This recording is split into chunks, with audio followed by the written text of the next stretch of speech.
Here we have, after I've made a knife, you get pieces of leftover bits, you know, and they're odd shapes and everything. And I thought, seeing as my channel was called 0 pence, what's the smallest piece of scrap, you know, that I can make a knife out of? And this basically is it. It's rusted. It's not very clean yet, and it's an odd shape. But give me a couple of minutes with my grinder, and the shape will be there, and we'll come back and I'll discuss what I'm going to do with it.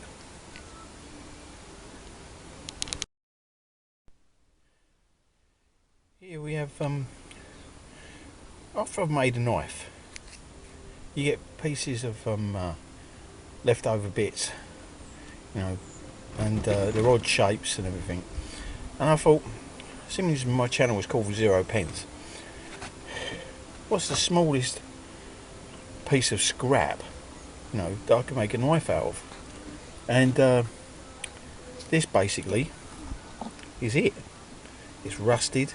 It's not very clean yet, and it's an odd shape.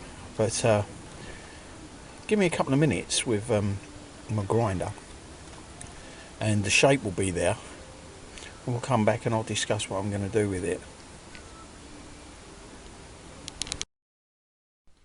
Here's the shape that I was going for, and I'm quite satisfied with that. And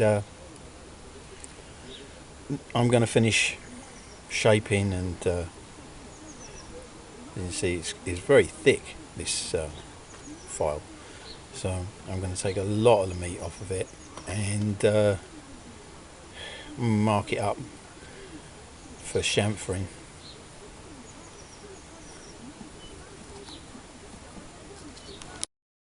Well, here we have the blade, and it's finished to a point.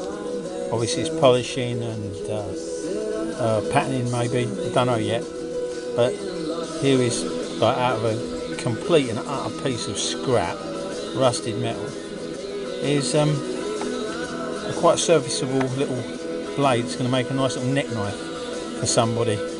So if you like it, like, please post and tell me what you think. But this is like something that, as I say, you can make out of absolute scrap.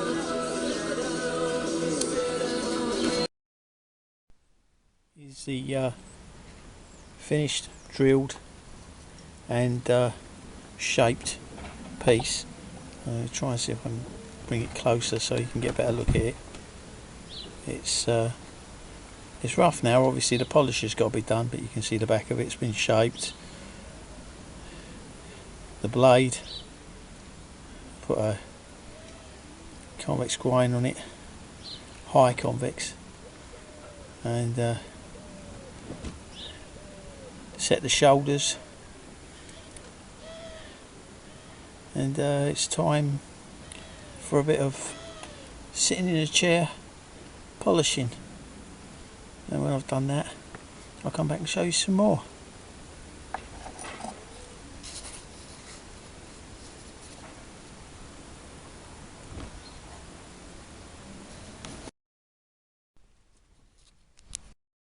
Here's the blade that I've been working on, as you can see, and it's sitting on a lump of aluminium, which is going to be, or aluminum to our American friends, which is going to be the end stop or bolster for the grip. So I'm going to cut that and come back. And there is the little rosin shaped bolster. It's going to be rounded and squared, and it's only rough cut at the moment, and polished, and then it's going to be fitted on in the shoulder. I've assembled the hilt onto the knife, pinned it. I put a nice brass pin in there because I like the contrast. I could have put an alley one in there, but no. Obviously it's nowhere near finished yet, but the blade, you can see there's some deep scores in the blade. They've got to be polished out, and to this hilt there's going to be a back which is made out of a piece of 1mm brass, which is going to be filed and fit and then polished.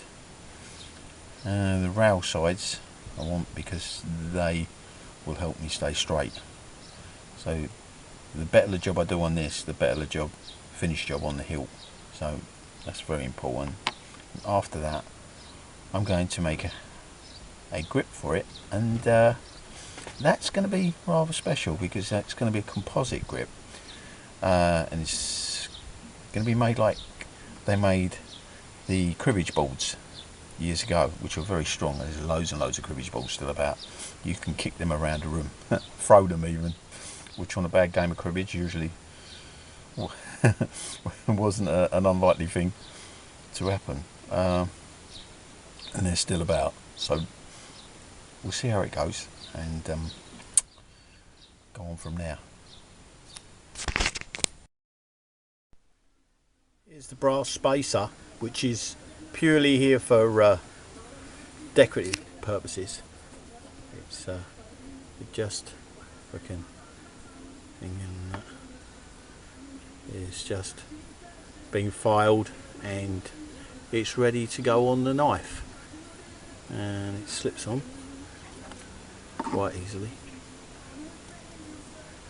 and hopefully I can just keep that in camera while I'm doing this.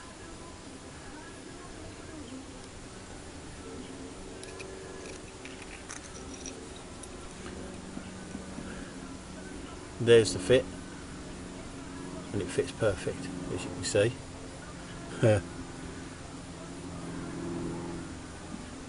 As I said, I was trained as a jeweller. I love little stuff. The big stuff eludes me sometimes, but I'm getting used to it. But the little stuff, I really like it. And there's, as I say, a lot more to go on this with the handle. The handle's going to be a composite handle, and I hope you like the way it goes together. It might give you some ideas that you can do yourself.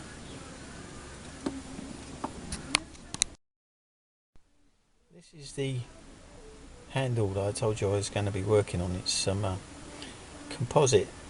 It's made up of small pieces of beech and some sapele, and when you carve into it after you've glued and pegged all these pieces, the pattern is quite pleasing.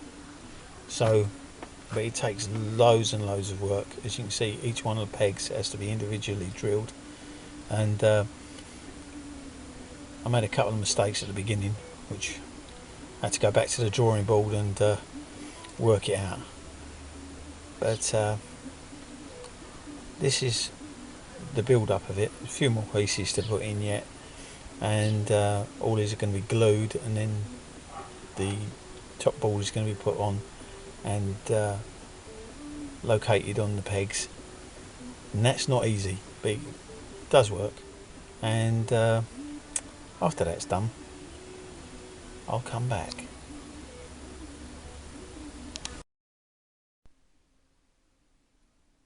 Here's the finished assembly with all the pegs in, all the pieces of beech in, brass pins and wooden pegs. Now these pegs are going to be extended because I've only put these in to just locate it. When I drill the baseboard for the other side, I'm going to make the hole slightly bigger, and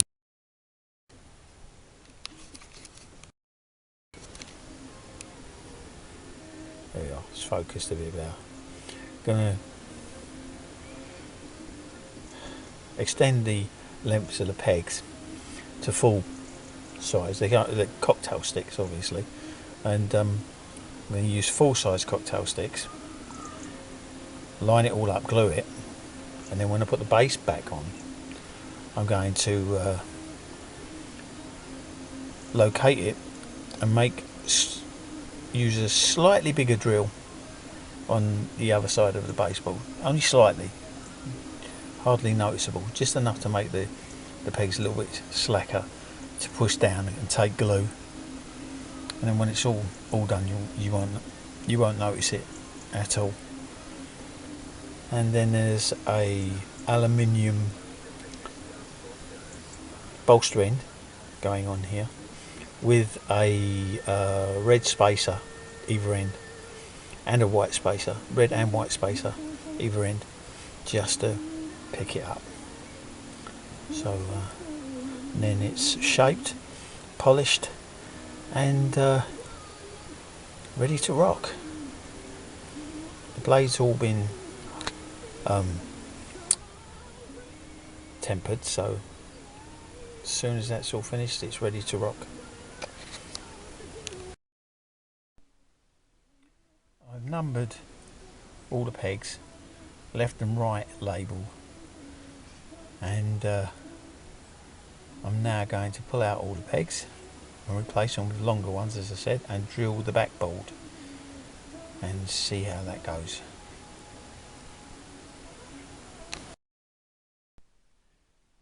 It's the next day now, and the fitting of the pieces for the grip are complete, and all the pegs are in, and they've got to be cleaned off, and everything's got to be shaped up. But as you can see, it's very substantial. It ain't going anywhere, not with all these. There's over 30 pegs in there. They've all been glued, and every side of the peg has been painted and glued with very good quality, expensive wood glue. And wood glue, you've got to use wood glue if you're going to do something as time consuming as this, because you need the drying time. It takes 8 hours for this glue to cure, and it stays workable up until about 4 hours, and it didn't take me that long to get this together. But the pegs have all been lined up and all been pressured down and held tight overnight, and this is the finished part of it. As you can see, it looks like a hedgehog, but when it's all smoothed out and shaped, it should look something else. So we'll get busy with that and see how far we can get. This is the cleaned up pieces, and you can see the pegs in there, and it's ready for shaping, which is what I'm going to do next.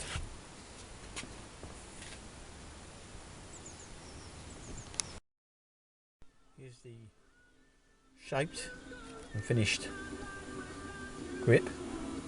As you can see, the pegs come out as nice little decorative dots,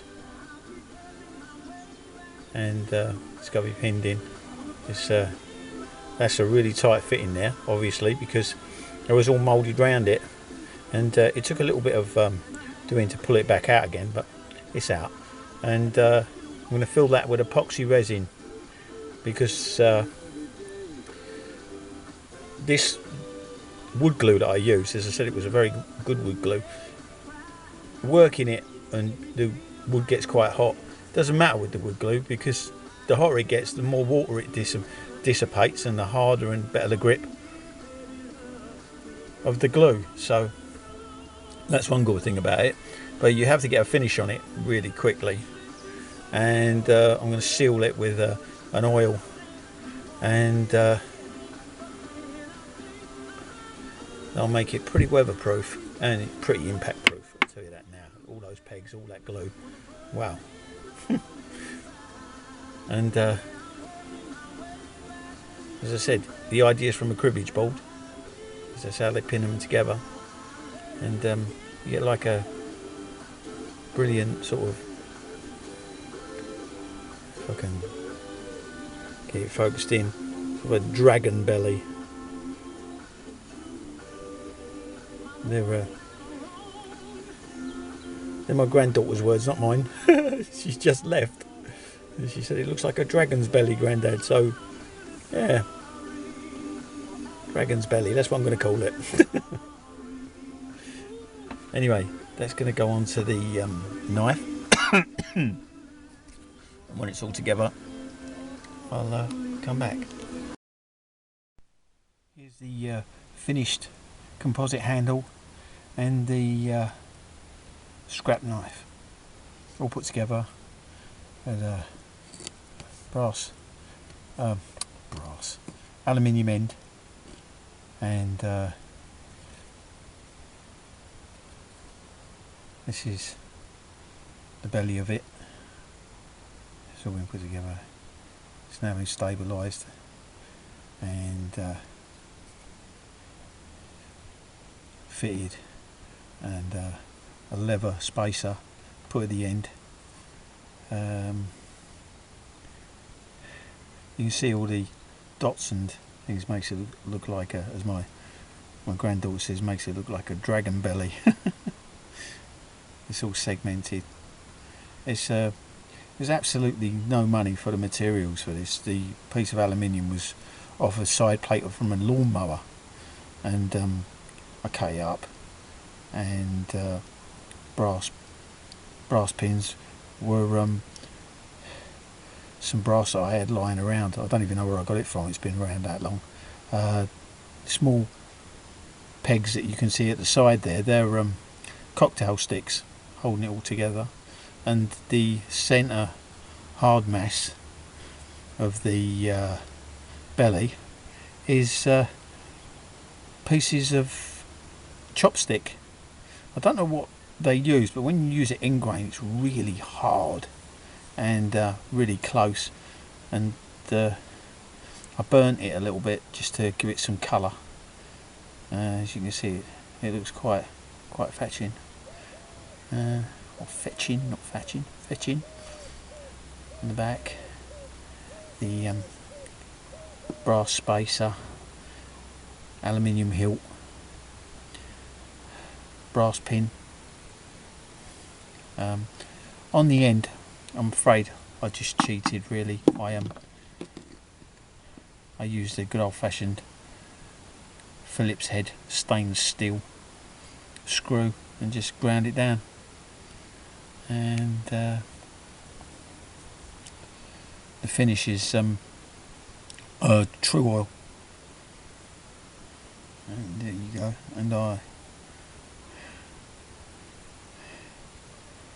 very pleased with it.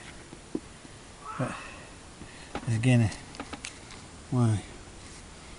the actual monetary outlay to make that knife was absolutely nothing, hence 0 pence, and it looks really nice. I've been going to a craft,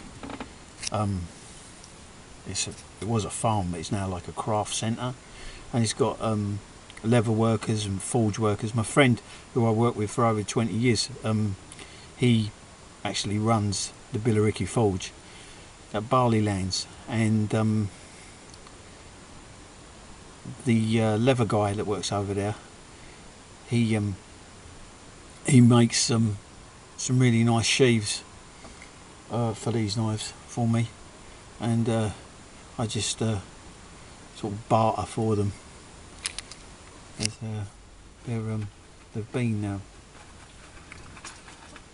I've been quite pleased with what he's done, and well, obviously he's a professional leather worker, so he makes a living at it every day of the week. So, and he's been doing it for quite a few years, and his stuff is good, and he'll make you anything you want.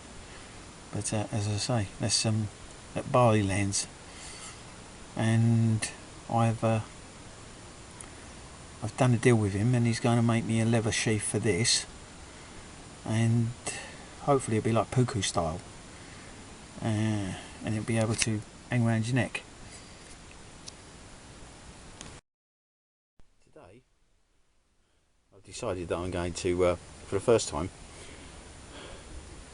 linish one of my blades so it's really shiny. Nowhere near there yet, but because of the other parts of the furniture on the knife, I want to make them really pop and come out.